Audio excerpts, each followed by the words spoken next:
everybody, and welcome back to another episode of the Kickback. You're with me, Alistair, as usual. Episode 2 here in the guest seat today. We've got Leemo, someone who I really have a lot of time for in the community. And before we get started, if you guys do like what we're coming out with, please make sure you hit like, you make a comment, and obviously subscribe for more episodes of this. We've got a few more coming down the pipeline, but we'll get straight into it. Leemo, mate, what's going on? How are you doing? How's it going, buddy? Lovely to be on. Nice to finally sit down and have a proper chat with you as well. Looking forward to it, man. Looking forward to it. Yeah, so obviously we've had a little bit of, I guess a little bit of discussion and conversation Yeah. back and forth through the wasted possession drafts and that sort of thing, which we'll get onto a little bit later. But just straight off the bat, again, congratulations on the current FM playoffs champion, which we're going to get to later on as well. So it's really good to have you in the hot seat. Cheers, man. We'll just start off with the basic. So obviously growing up, at what point was it where you sort of realised that football was the sport for you? It's pretty much being from originally, obviously from Liverpool and being from Kirkdale. It was two big clubs, in the 80s, Liverpool and Everton. Both massive then. I was born in 82, so European football, winning the leagues, it was massive. Getting taken up to the parades and watching both teams parade the cups and stuff, and it was just, I think it was within the family, within the city of Liverpool, that football was a massive passion. But for me personally, I fell in love with Everton when my uncle he took me to a derby. It was a Merseyside derby. It was in the FA Cup, and it was at Goodison Park, and it was a spare ticket. So it was quite lucky. It was meant to be for my cousin, and he couldn't go I can't even remember what the reason was. And he said, "Yeah, well, do you want to go?" And I said, "Yeah, I'll go." Dead excited. Yeah. And it was 4-4. The derby was 4-4. when they had FA Cup replays, and I just fell in love with the atmosphere. The club, and then I just started to as I got older, following Everton more and more, and I got myself at a milk round when I was like 13, 14, and every time I got paid, that got me a ticket for the match, and I used to go on my own at that age, and it just progressed through there, and been going ever since. But I just love it. I mean, I love the match day. I love the experience, highs and lows, especially with Everton these days. But what's the opinion on Ancelotti? I just gotta get that out there before we go on. I mean, I'm kind of like this, for me, it's we're in a big transition period at the minute as a club, and I think, Ancelotti, he's a big character, he's a big manager in the football world, isn't he? And a club like Real Madrid comes along, it's not going to happen twice, is it? I think for me, he needs to have taken that job for what he wants to achieve now at the stage of his career. We know he's been there before, but at the stage of his career where he is now, he wants to win some more trophies, I think. And I think if it was Barcelona, Bayern Munich, any of those massive clubs, I think he'd have walked. And most managers would. You want that opportunity, similar to players. Loyalties, it's not there as much as it was years ago. Money talks, the big stage talks, doesn't it? Yeah, of course. So I mean, I'm not bitter. Yeah. But we need someone now, I think, who's going to come in, someone young, in my opinion, and settle the club down and be there for the long term. Now, very similar to Moyes, when he come in and turn the club around. Well, who would your top pick be for that role? Very controversial pick, this. I've been saying it since we brought Silver in. And I think Eddie Howe. Come on! Honestly, I was hoping you'd say Eddie Howe. I love Eddie Howe, man. You don't know how happy that's made me. I just think young manager, he knows the Prem. I think he's done well with Bournemouth. Give him some money, give him a bigger club, give him that opportunity. And I think, you'll see a very, very different Eddie Howe. I think he's got a really good football brain. He plays some really good attacking football. Yeah, his defensive aspect of his game could be questioned, but with the right players, we can build on that. But it's Eddie Howe for me all day. It really is. I'm really glad you said that. I feel like he might be holding out for the England job, dependent on what the outcome of Southgate Possibly. is. But Yeah. I just want to take it back a bit. So you're saying from when you were obviously younger in Liverpool, was it a literal coin toss between Liverpool and Everton in terms of which club you went and followed, or was there more of an orientation in the household? Like if I wasn't a Manchester United fan, my dad would have probably kicked me out, sort of thing. Yeah. Was that the case with you? Do you know what? My mum and dad unfortunately split up, got divorced when I was quite young. Oh yeah. So I spent a lot of time with me mum and my cousins and my nan.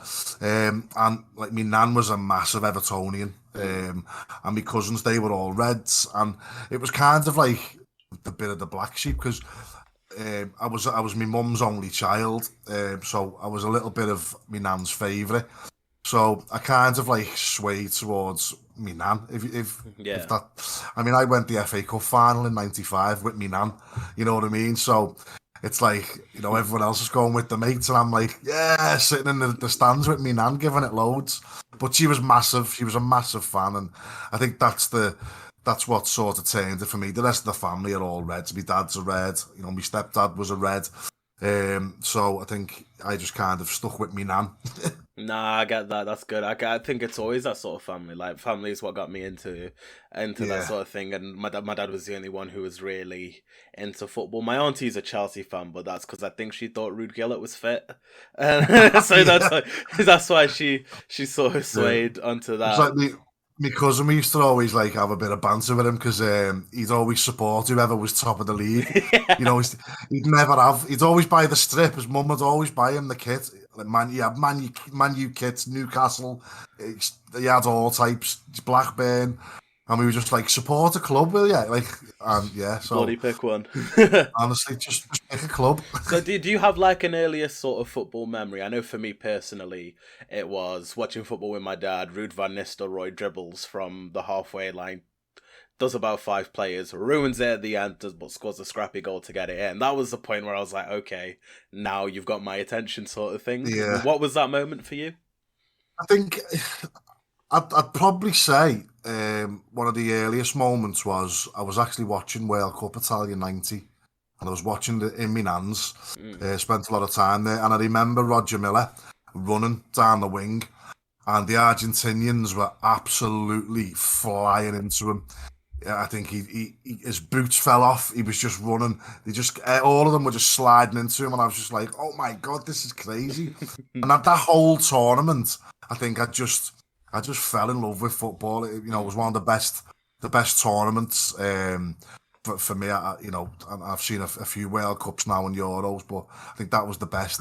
And then kind of on a club level, it's hard. I think, putting it down to the 4-4 derby is one of them. That was my first game, but I've never really understood the game and what it was about. Yeah. And I just saw, players bloody scoring goals, and that's kind of what that match was like. But I do remember a moment in my early days ago in the game when we were on the brink of relegation against Wimbledon, and we ended up scoring. I think we won 3-2. I think when that goal went in, I can't remember who bloody scored it now. My mind's gone blank. And it was just that the ground just went absolutely crazy.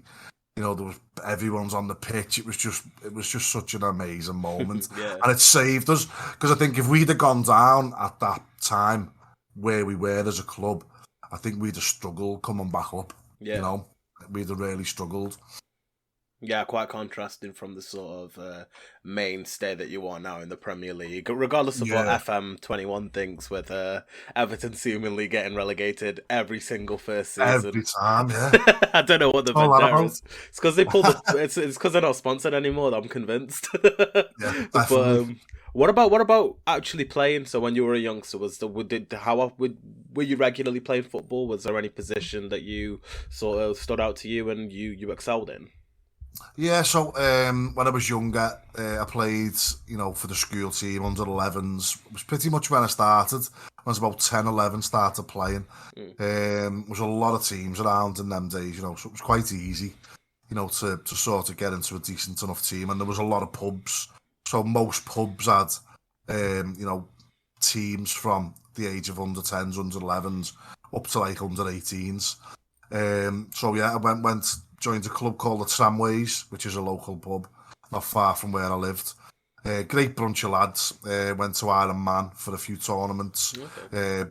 Used to play me on the right wing because I was quite quick when I was younger. I've lost that pace now. Like, I'm not going to lie. I wasn't one of the players that started every game. I'd come on at half time or I'd come on the last 20 minutes. But that always sort of made me more determined to make a difference. And I remember a particular game where I think we were drawing 1-1. It was the semi-final of a cup in the Isle of Man, and the manager brought me on, and I scored the winning goal from a corner. And it was just mental. And then he started me the next game, and I played absolutely awful. So yeah, it was like, oh god, bit of a moment. But I continued to play. I had a little go at playing up in the Zingari League as well. Once I got a bit older.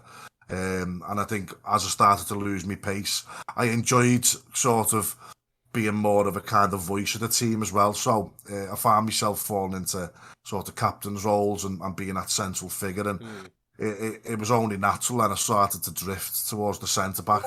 I'm 6'3" as well, so my size helped, and I just enjoyed, the banter with the strikers. I enjoyed, just getting stuck in, and that's kind of where it went. I mean, I never played at any, a high level, but I wasn't a bad player. I was half decent, but there was players better than me. So centre half was a perfect fit for me as I lost my pace as well. But yeah, I still try and play as much as I can now as well. Charity matches and play for a local team called Sorrento. So we're just waiting to start back up again. Oh yeah, how's COVID affected that sort of aspect? Yeah, so it's hit us hard, and for us as well. Unfortunately, our manager wasn't too well, so he had to isolate the whole time. He just come into remission through cancer, so he was still receiving some treatment as well because it come back. I mean, he's fine, but there was no one to sort of take the reins, and it kind of just disbanded. We kept in touch, done the odd training session here and there, but obviously with the restrictions, we couldn't meet up. And now we're in a position where we can, so we're starting that process now. We're getting the boys back together and ready for next season. Okay, I guess that's a bit hard as well, because in that interim where people now have that time on the weekend or during the week where they're not playing or training, now they maybe have things that fill up that time. I know I was talking to Badgie on one of our earlier podcasts, and he was saying, one of his best players started fishing with his son. And then he realized that maybe he wasn't spending as much time with his kid as he wanted to, so he kind of stopped that. Are you facing that some sort of similar issues in and around that team? Yeah, I mean, I think I've got 4 kids myself. I mean, one's 18. He's off in the Navy on a world tour at the moment. And the other lad's he's 16, and then it's more the 2 younger ones, 8 and 11. And I think, you step back and you think, I'm going to training this night. I'm in work all week. I see them for a couple of hours when I get home from work, and then, and then of a weekend, you're playing football, and it's like, I'm not spending enough time. And then obviously, now that I'm streaming of a night as well, that gives me less and less time. But I think for me, it's important to get that exercise, and the kids, they'll come along and watch as well, which they have done, so. And my 2 youngest lads, 2 eldest lads, sorry, they also played football on a Saturday. So they're kind of used to it in the household, but there are some lads that have took up, different hobbies now, and have decided that, they want to spend more time around the families because of, obviously what's gone on, and the way the pandemic has hit most people. It's been tough, hasn't it? Yeah, exactly. And I guess, people, like, you hear people haven't like hugged their parents in a year or whatever it is. I mean, people might not want to miss out on those opportunities, particularly in the rehabilitation phase that we're kind of in, of getting it back to that sort of Absolutely. normality. But Yeah, let's get onto the FM stuff then. Obviously, that's how we met, kind of. Yes, I remember, yeah, I remember, I remember meeting you because Stick Piano, big shout out, one of the WP boys. yeah, Um, legends, he he legends. he mentioned you a couple of times, said that he was sort of active in your chat. What was it? When did you start streaming, and what was it that made you sort of, you know, go into that sort of realm? To be honest, I kind of I played FM for a long time. Since I was a kid, different formats of Football Manager. When it was Championship Manager, and I kind of got involved in watching YouTube. I watched Booed FM, Second Yellow Card, Golden FM, Mm. and then I found Tenacious G, and he was doing a Scandinavian series on YouTube, and it was hilarious. I found it funny, and I thought, yeah, he's my type of guy. I like him. Mm. And I seen one of his videos. He was moving over to Twitch, and I was like, "What's Twitch?" It's like this live stream thing. So I just clicked on his link, and he was there streaming, and it looked fun. There was people in the chat. I think he was playing FIFA at the time. Mm. It was Friday night, and I could just hear all of the voices. And I was like, "Oh, this sounds all right." He's playing FIFA with the lads. He's just streaming it, and so I started to get active within his sort of chat. Yeah. Got to know a few boys. Ended up getting invited to play FIFA after a couple of months, very badly. um, and then I sort of started to build up my reputation then, because people started to get to know me, Yeah. not just the Twitch name, if that makes sense. And I found what Discord was, and because I'm still finding my feet, still a year in with different things, and people found out that I was a mental health nurse, and a couple of people started to reach out to me, and I started helping people. Mm. And then it kind of just spiraled. And then one night, my lad, he's obsessed with streaming. And he's downloaded software on the PC. It was Twitch Studio, I think it was. It was like a beta version. Yeah. And it's literally, you press a hotkey or you click a mouse and you start recording or start streaming or whatever it was. And the app was open because he was doing a few things on his Twitch, and I was just playing FIFA. And next minute, like, a couple of the lads were like, "Leemo, you're live," and I was like, "What?" And then I'm live on Twitch, and I was just like, "You're messing." And then G raided me over, and it was kind of like by accident. Yeah. So G raided over, and I'm just there, absolutely drunk out my head, because it's Friday night, and Yeah, of course. I'm having a laugh, and it just spiraled from there. And then everyone just thought, "This is hilarious. This is funny. It's the vibes, they're good." And then I just started streaming FIFA Fridays. So I just stream once a week. Nothing sort of set in stone. I didn't see myself as a streamer. Yeah. It was just, I'll put my camera on, like, with stream alongside G, and just have a laugh. And then it started to take off, and more people were coming in. I was getting more and more followers, and it was just like, wow. And then I thought, do you know what? About a month later, so this was around the June time, I think. Mm. About a month later, I thought to myself, I'm just going to give this a try. So I fired up the stream, and I streamed FM, and I streamed an Everton save, and it just was bouncing. I was getting raids. I think my very first raid, I think, was from Lelujo, a massive one. Really? It was like 400 something, and then this FNG raided me, which was like 500 and something, and then I just was getting these huge raids. Zealand come in and raided me. I got a Benji raid, and it was just massive, and I was just getting all these raids. I was like, whoa, and I'm getting all these follows, and then I built my community. The Scouts House was born, the Discord, and before I knew it, I was on like 500-600 followers within a few months, and it was like, whoa, hang on a minute, I need to step back a little bit here. This is going well. People were like, can't believe how fast you're growing, and I think it was just, I was enjoying it. I still do. And I think people were coming in and they were having a good time. They were having a laugh. A Scouser playing FM, having a beer, and just having a bit of fun. Working class hero, mate. Do you know what I mean? It was just like, oh my God, this is nuts. And, I'm like, I think I'm about, 15, 16 away from 2,000 followers. Yeah. As we speak. So it's just nuts. Nah, yeah, I get. I mean, I know what you mean. Them first couple of raids, I didn't have any that big. I had Bully Beef raid me very early on when I Yeah, was started, and he had like 20, 30 people in, which is mad. And then I had second yellow card, jump in with mm, 100, yeah. which is absolutely insane. It's a really good feeling when you're just starting out. So Oh, it then, was amazing. I think probably one of the best ones I think I had was about not last series, the series before. I had a showdown raid, about 1,100 people, really, and it was just like whoa. And yeah, the showdown come over. It was just mental. It was love. It was amazing, and it just. And obviously we'll talk about it in a bit more. But yeah, it just gave us so much more exposure for the charity and for for what I'm about as well yeah. as a streamer. If you like, that's what I'll kind of call myself at the moment. But I'm having fun, Ali. Do you know what I mean? And I'm loving it. Yeah, no, it's good to hear, man. It's good to hear in the space. A quick caveat, then. Obviously, you mentioned this FM streamer showdown. You're not too bad at a draft yourself, I hear. Again, Yeah. congratulations on that FM No, thank playoffs you. win.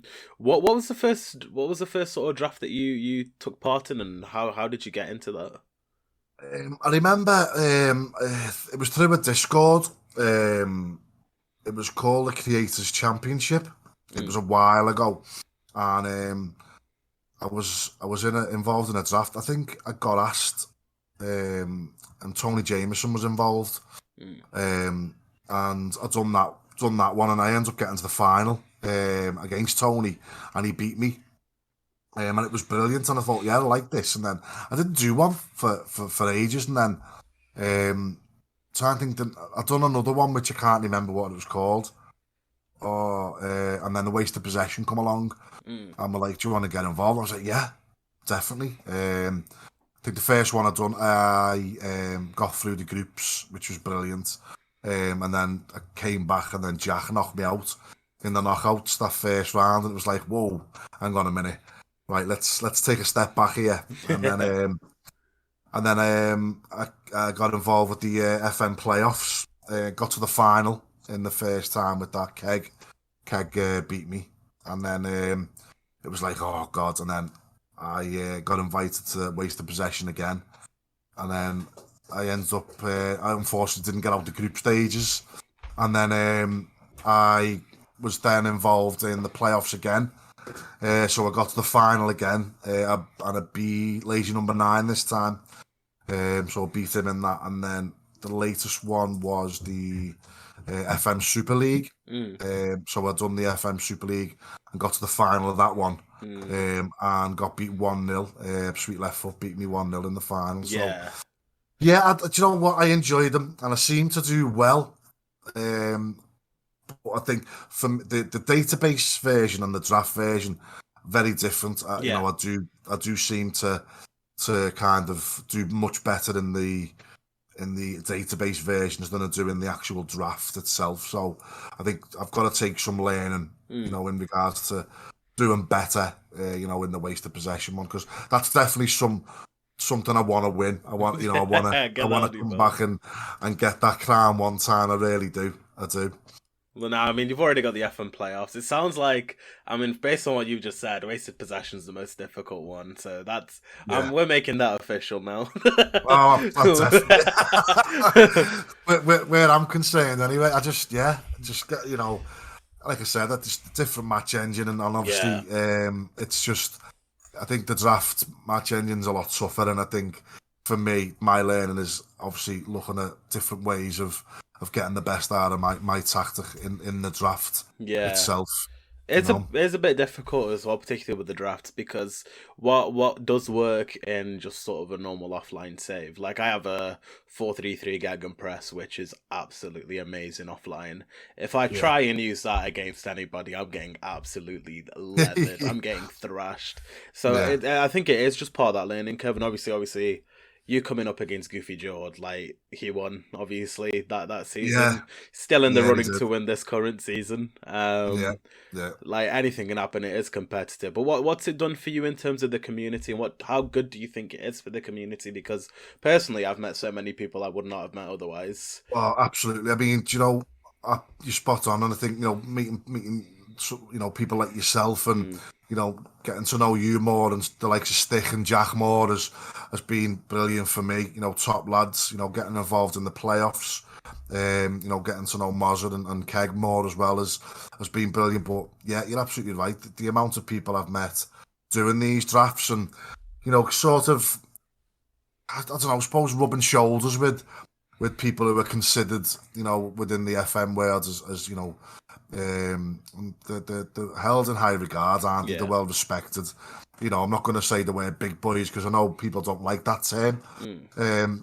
But I think, those people have worked hard for where they are, and they're there for a reason. They're getting the numbers in and they're doing well for a reason. And it's nice to be involved in something with them. But absolutely, I mean, for my community personally as well, the Scouse House, if you like, it's just sparked a lot of kind of new people joining that as well, and the people in my community meeting new people as well, because that's, for me, that's what it's about. It's not just for me. It's for the community.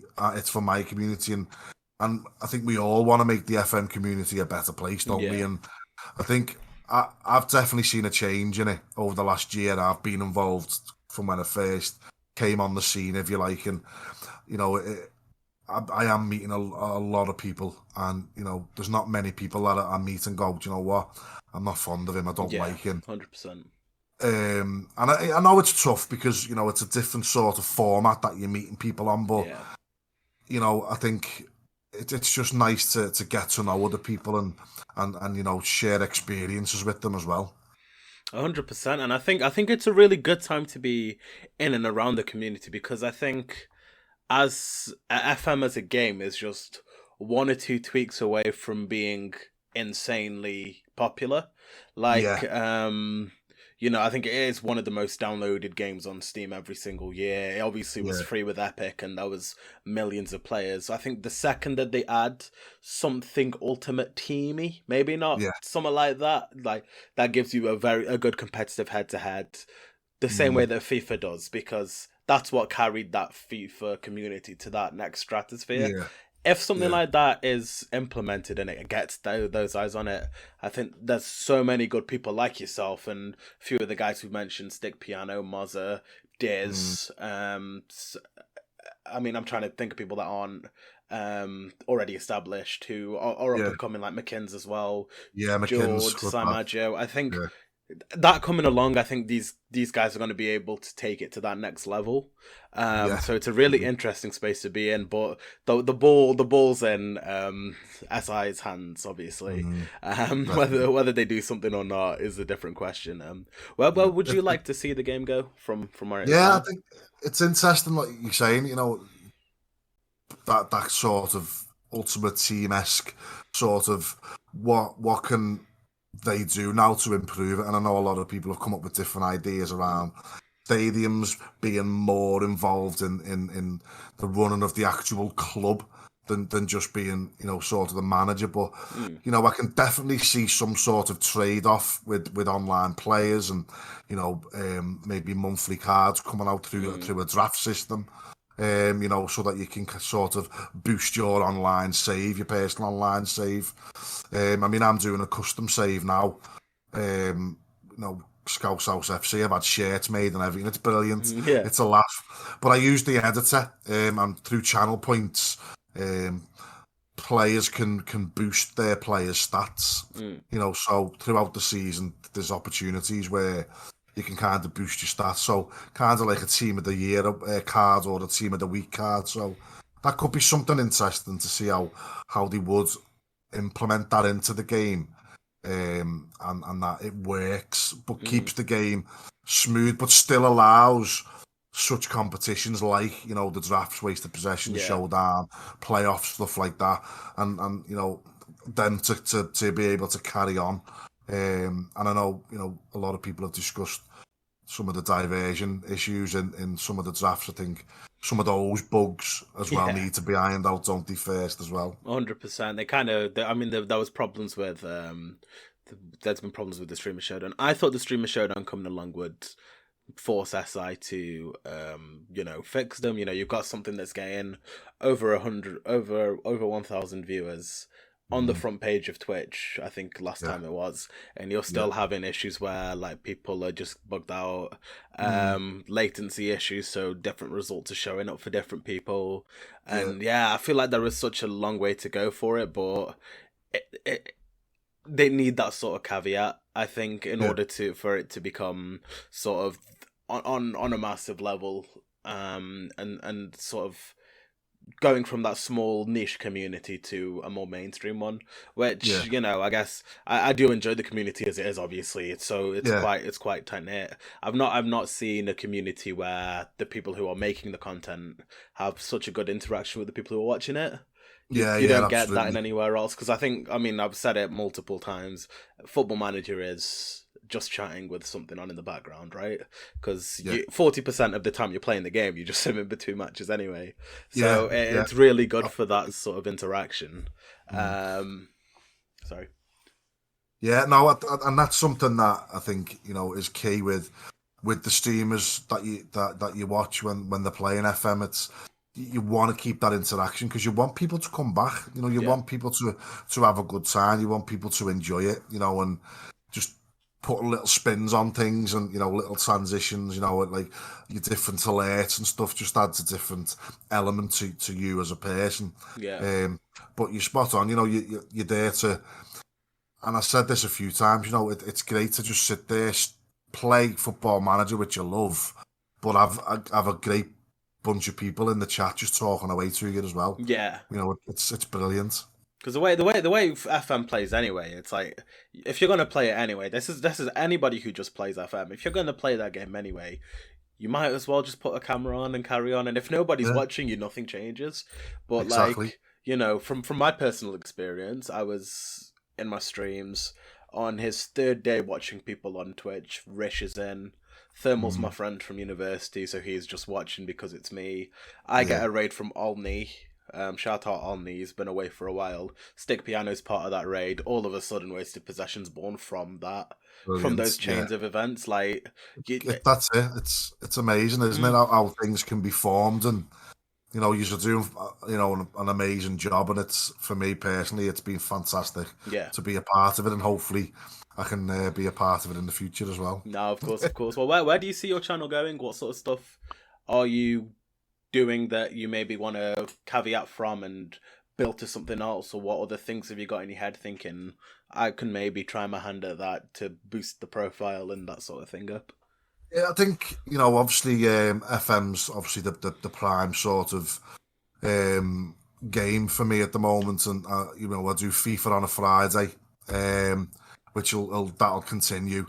I did used to do Wreckfest on a Wednesday, and that kind of fizzled out. Mm. But I'm hoping to sort of get that back up and running again pretty soon, and get enough guys in the community. We are in the process of getting our own server going. Mm. The same with GTA Roleplay. I've had a couple of people in the community ask about that. So I'm kind of having to think about whether that's more of a game for me to play sort of offline rather Mm. than stream it. And then I don't know whether whether you were around when I started the late debate on a Sunday night. I don't Um, believe I was, no. so I did a talk show called Leemo's Late Debate, and we just discussed the weekend's Premiership fixtures. Had a bit of a debate about some of the topics within the games. Any issues within the games. VAR was a massive one. Yeah. New managers, transfers, and it kind of fizzled out. And I think it was due to the time it was on, and we used to get about 30, 40 people in. Mm. So I'm just in the process now in the background. That's going to be returning probably on a Monday night, when the season starts up again. Yeah. Got the intros all done. That's ready to go. And I've been showing previews of it in my streams at the minute. So I've got a bigger panel together. There was 4 of us involved last time. But there's more people involved, so they'll be given sort of more specific roles Yeah. within the stream. So keeping an eye on chat. Gonna get the sort of chat more involved, more interactive with polls and stuff like that. So Yeah.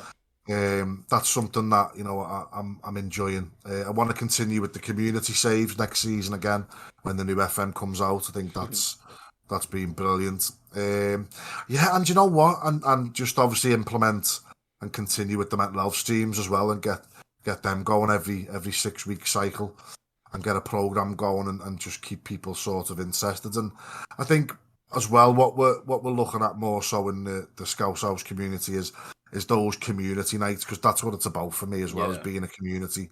So just putting the FM away, putting the FIFA away, and just trying a few other different games that we can play as a group, and just have a bit of fun. Yeah, no, I get that, and I mean that late debate. I mean, it sounds quite good. Were you having that sort of reliance on other people to come in and have that discussion with you? Because that makes things difficult. Of course, I'm speaking from this sort of podcast front. Obviously, the Kickback is going to have a guest on. It's never going to be me, Rish, Thermal Stick sitting down and talking. That's for the standard WP podcast stuff. Whereas this, like, if I can't get a guest for 3 weeks, it's not going to happen for 3 weeks, sort of thing. Yeah, and that's it. I mean, there was kind of it kind of happened by accident. I was streaming one night, and myself, Corporal Cash, and Fox's FM, we were just sort of having a chat in the Discord whilst I was streaming, and we ended up in this debate about football, and it went on for about 4 hours. I think I was end up about 6 o'clock in the morning. I was like, lads, I need to go to bed. And then the next day we were kind of like, that was brilliant last night, wasn't it? Like, it just come out of nowhere. It was so natural. There was no script. We were just talking openly and honestly about football and our own opinions on our own clubs and different clubs. And then next minute, Cash is designing overlays, and we've got a studio, and it was just like, wow. And then it was just us. And I think when I look back, and you've got to be honest with yourself, haven't you, sometimes when you're doing stuff, it became very repetitive. So I was talking about Everton, and it was the same thing. Cash was talking about Arsenal, and it was the same issues. Same with Foxes, with Leicester, and we were getting guests on, and we were having like phone-ins and stuff like that. And I didn't want structure, but I think it was lacking structure, if that makes sense. Yeah. I think it needed a little bit more direction than to just fire up a stream and let's have a debate. And it didn't quite work like that when you were actually streaming a show. No. It's okay having a chat, isn't it? Yeah. But when you're actually streaming something, it needed to be a bit different. And we've recognised that. So obviously we've brought a few other people in and got a few more ideas. So hopefully next season it'll come back bigger and better. More entertainment. If you want any absolutely ludicrous Manchester United opinions, you know where to find me, mate. Absolutely, mate. We'll definitely get you on 100%. But yeah, I guess coming to this now, I guess the other thing you're synonymous for in the community is the charity work that you've done. Now, I purposefully haven't asked about it because I wanted you to explain it with me today. So take it away, I guess. What is it that you're involved in, and what is it that you do? Yeah, so basically, I trained to be a mental health nurse, so I'm a registered mental health nurse in my day-to-day job, and myself and two good pals of mine, for different reasons, through our own struggles and through family struggles, come together and thought that we wanted to help the community, we wanted to help our local community, for those people that were struggling. And Evolving Mindset was born. It was 2019, and we registered as a CIC, which is a community interest company. And we linked up with another charity within Liverpool called LCA, which is like a finance sort of company which helps people who are in debt, helps them with the benefits, stuff like that. And what we found was there was a lot of people struggling with mental health issues. There was a lot of different things going on within the city. And we just wanted to put back into the community. Two of us were nurses, one was a qualified trainer. So we come up with the idea of putting a PowerPoint slideshow together and just starting to educate people about mental health awareness, stress and anxiety, about, help out there around finances. We looked at physical health, and we looked at low mood and depression as well. because it was some areas that myself and Andy specialised in within our job roles. And it just kind of started to take off. More and more people wanted to get involved and help us. More and more people wanted to look at the content. And then, unfortunately, we got involved in the community with the local men's group, and COVID hit, and it was like, wow, what are we going to do? And it was kind of like, we've been born, we're going to have to pack things up now and go back to the drawing boards. And we come together, and I said, no, I think this is the time. I think this is where we're gonna be needed the most. So we've done a couple of videos, putting them on our Facebook page, and people were liking them. People were asking us, do we want to do the sessions online? And it just kind of took off. You know, we started doing the 6-week programs on Zoom, and then we got funding from the lottery, which was £10,000, and that enabled us to buy more equipment so that we could do podcasts, that we could do sessions online. You know, we were researching the content that we were doing. So we were providing some empowerment for people, some education, as well as some support around different mental health concerns. And then I brought it to the Twitch world, and it just kind of took off within the Twitch world. And it was kind of like, you know, I was streaming it on the Twitch world. People were starting to reach out and ask for help, and it was fantastic. And the support that I then got from Twitch was amazing. You know, I'd done a charity stream, raised like £1,300 for the charity, and then more people were coming to me and saying, can I do a charity stream for you? I was like, yeah, of course. You know, the more the better. The more we can raise awareness for mental health, you know, the better for me. And you know, so we do like a 6-session program. So we look at mental health awareness, low self-esteem and building resilience, stress and anxiety management. We've got a mindfulness coach on board as well. So she does, she looks at the chemistry behind mindfulness as well, and what it actually does for the body, for the mind, and how it can relax people. And we kind of design the session in a way where you attend all 6, and it gives you tools really to kind of create a mental health first aid kit, if you like. You know, we've all got a first aid kit within our homes. If we cut our finger, we go and get a plaster, or if we've got a headache, we can go and get a paracetamol. You know, if we're not feeling too good, we can go to our first aid kit. But what we wanted to create was, if people are feeling low or a bit anxious or stressed, what have they got to go and get and help them? So we're creating techniques and tools so that you can go and open your mental health first aid kit and take something out, a strategy, a tool to sort of help you. And the sessions are designed to show you how to use those techniques and find your own triggers. And then one of the biggest things for it, we were trying to get more and more exposure, and I reached out to SI Games and said, look, we're a small, you know, local mental health charity in Liverpool, and this is what we're doing. I said, I'm a Twitch streamer, you know, I stream FM and this, that, the other. And I said, you know, I'm just wondering, would it be possible to have our advertising boards put into the game? This was FM21, and they were like, yeah, fine. So I got someone to design the boards. We got a scrolling board done. We went into FM21 towards the back end of the game. And then we got put into FM22 as well. And we're hopeful, just waiting for confirmation, but I think we're going to be in the next version as well. Yeah. And that just raised awareness even more. As you know yourself, you click on any of those ad boards and it takes you direct to the website, whatever ad board you click on. And that was an amazing moment for me personally, but for Evolving Mindset as a charity as well. To see our logo and our brand in the game of Football Manager was amazing.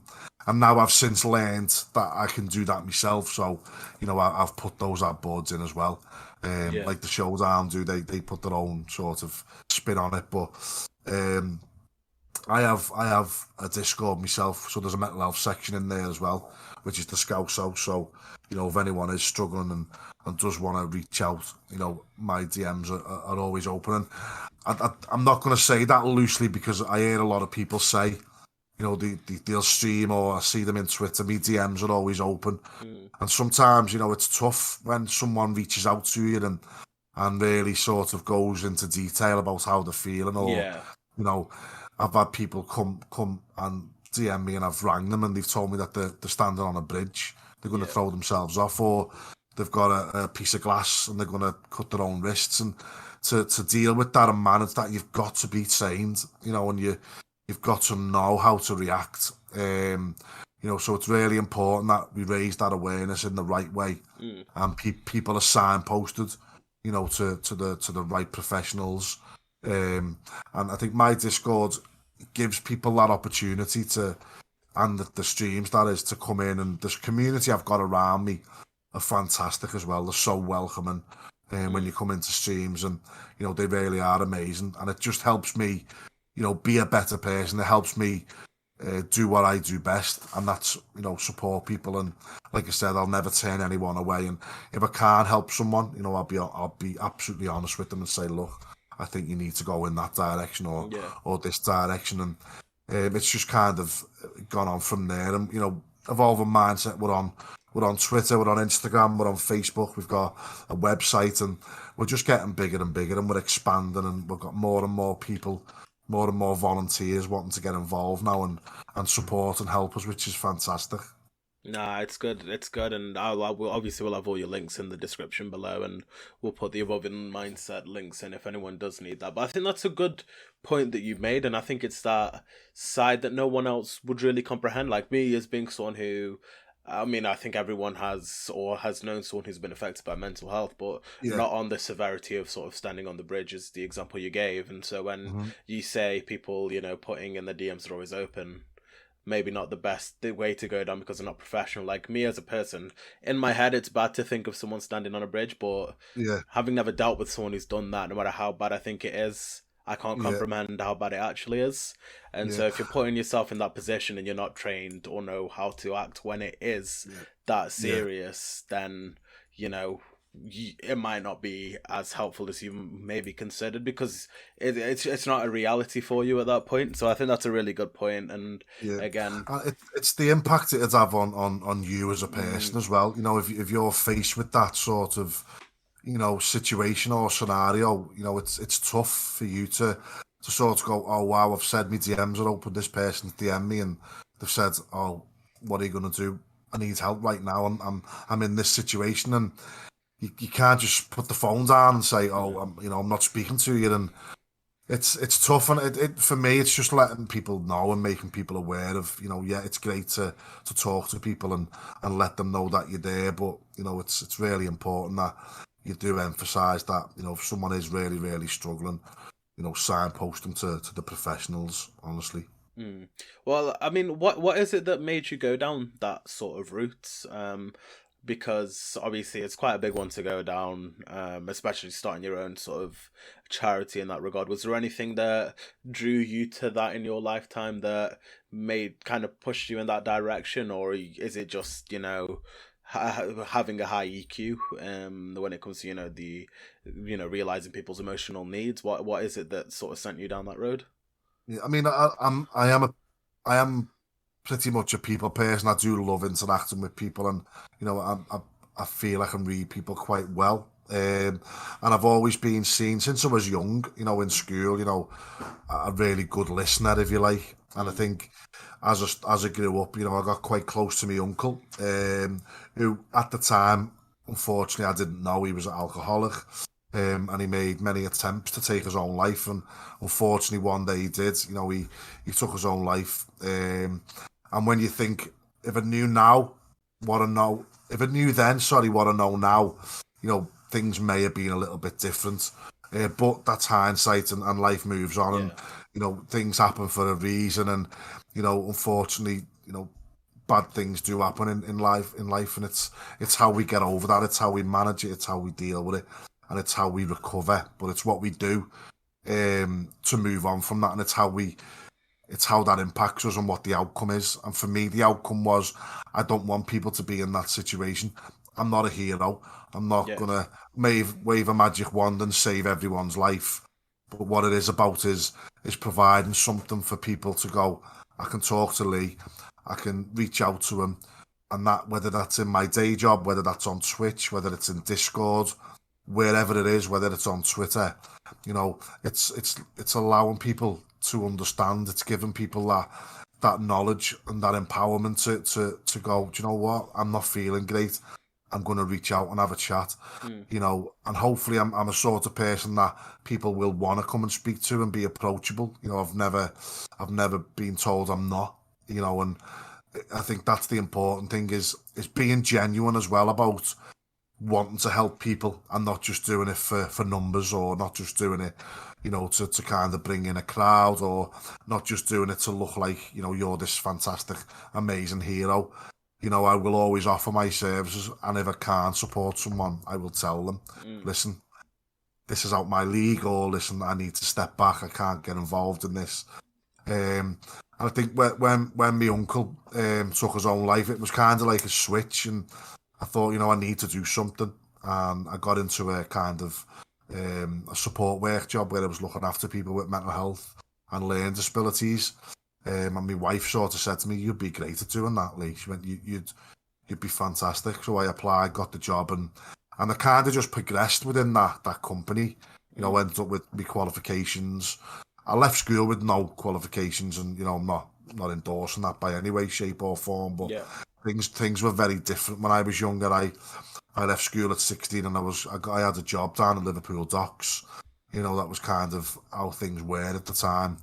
But I would never change the way things turned out for me. And I went to uni at 27, and ended up, you know, with a nursing degree, and ended up doing psychosocial interventions, and I just absolutely love it with a passion. You know what I do, and I love helping people. And I like to say, you know, it's not a ploy and look at me, I'm this amazing, fantastic person. I have to let off steam as well, and for me, that's streaming. And I'll still help people, but people obviously will come in and have a good time and have a laugh. But there is that serious side to Leemo, to Lee as well. You know what I mean? And with the mental health streams and helping people, and that's kind of where the passion comes from, really. And that passion's still very much there. Nah, it's really good. It's really good, and obviously, I got that sort of inkling from you before we'd even met with Stick Piano. He had the evolving mindset sort of stuff on his streams, and he was talking about his friend Leemo. And then obviously, I ended up chatting with you, that sort of thing. And yeah, I mean, it's really good how it sort of comes together, I guess. But yeah, thank you for sharing that as well, because that was quite a personal one. But again, we're about to hit the hour mark. Is there anything else you particularly want to go over at all? Anything on your mind?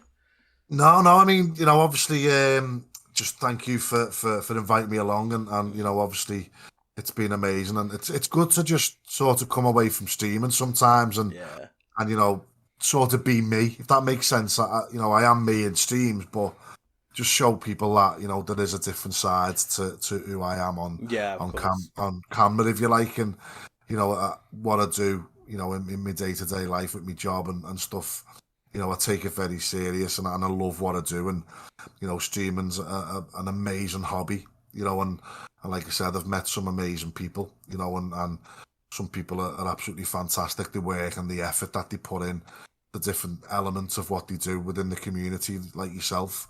You know, so thank you for inviting me on. No worries. I mean, thank you for coming on, obviously, and again, well done for the FM playoffs win. Hopefully, there's more in the pipeline, and obviously, really good to see what you're doing on the charity side of things as well. So, I guess that's it from me as well. So again, guys, thank you very much for watching. If you you know, want to check out Leemo or any of that evolving mindset charity in the description. He's already pointing it, he's letting you know where it is. But yeah, guys, thank you very much again for watching. Thank you to Leemo for coming on. Top class guest. And yeah, we'll see you next time. So I'll catch you in a bit.